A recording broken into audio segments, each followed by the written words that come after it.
Hello दोस्तों, आप सभी का स्वागत है सोनम राठी के चैनल पर। और आशा करती हूँ आप सभी स्वस्थ एवं मस्त होंगे। मैं भी अच्छी हूँ और मैं लेकर आई हूँ आप सभी के लिए शरद पूर्णिमा की व्रत कथा। इस व्रत को कैसे करना चाहिए, कौन सी कहानी सुननी चाहिए, क्या क्या विधि विधान होता है, तो आइए जानते हैं इन सभी के बारे में। एक साहूकार था जिसकी 2 सुंदर और सुशील कन्याएं थीं। दोनों बहनों में से एक धार्मिक रीति रिवाज वाली थी और धार्मिक रीति रिवाजों में काफ़ी आगे थी, और एक का इन सब चीज़ों में, इन सब रिवाजों में बिल्कुल मन नहीं लगता था। बड़ी बहन सभी रीति रिवाजों को मन लगा कर करती थी, पर छोटी बहन आनाकानी करती थी। देखते ही देखते दोनों बहनें बड़ी हो गईं और दोनों का विवाह हो गया।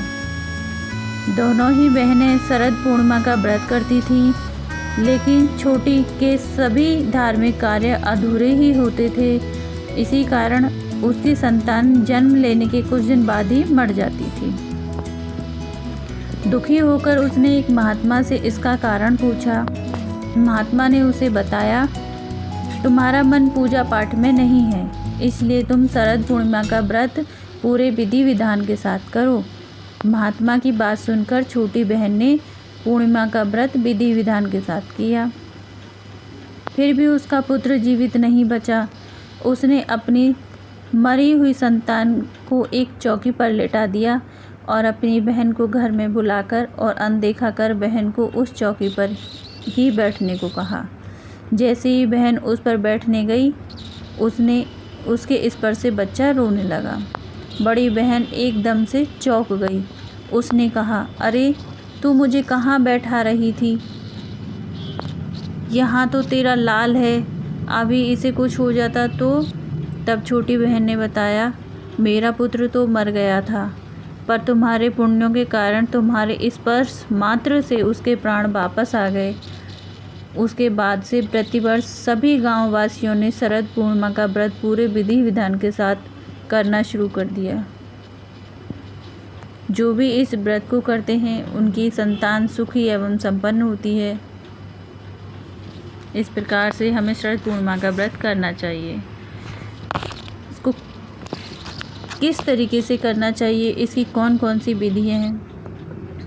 सर्वप्रथम स्नान करने के बाद में हमें सफ़ेद कपड़े पहनने चाहिए। दूसरा, माँ लक्ष्मी व चंद्रदेव की मूर्ति चित्र स्थापित करना चाहिए। फिर घी का दीपक जलाकर फूल धूप चंदन उन्हें अर्पण करने चाहिए।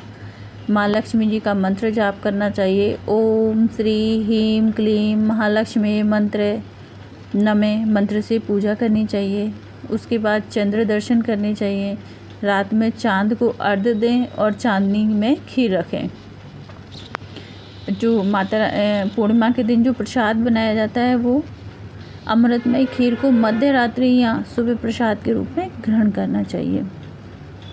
इस दिन जो वस्त्र पहने जाते हैं या इस दिन का जो रंग होता है वो सफ़ेद होता है, और जो शुभ मंत्र है वो है ओम चंद्राय नमः।